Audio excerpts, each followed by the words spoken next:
अस्सलाम वालेकुम, बिस्मिल्लाहिर्रहमानिर्रहीम। आप देख रहे हैं डॉक्टर इसहार मौलाना। आज का टॉपिक बड़ा अहम है।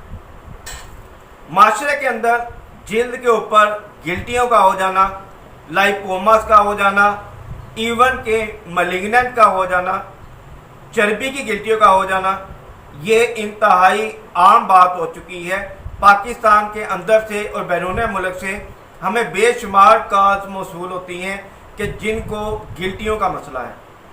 अब ये गिल्टियों का जो मसला है, क्या ये ऑपरेट से सिर्फ मुमकिन है? हमारे पास एक पेशेंट आता है अंदरून लाहौर से। वो आकर कहता है कि मेरे पेट पर गिल्टियां हैं, मैं सर्विसेज गया, मियो हॉस्पिटल गया, जनरल हॉस्पिटल गया। उन्होंने कहा कि विदाउट ऑपरेट इसका इलाज मुमकिन नहीं है।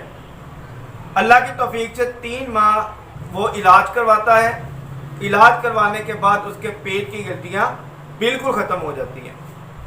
जो भी बीमारी अल्लाह ताला ने पैदा की है उसका इलाज भी अल्लाह ताला ने पैदा किया है। सर्जरी करवाना किसी मसले का हल नहीं है।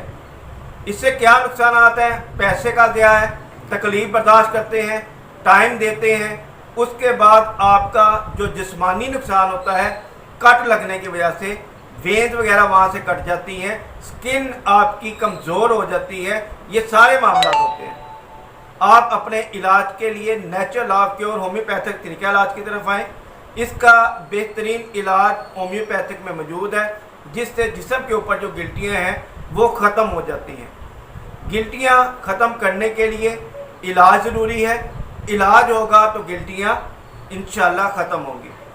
मज़ीद वीडियोस के लिए हमारे चैनल को ज़रूर सब्सक्राइब करें, क्योंकि आपके लिए ये एक मेडिकल चैनल है जो आपकी सेहत के हवाले से आपको टिप्स फराहम करता है।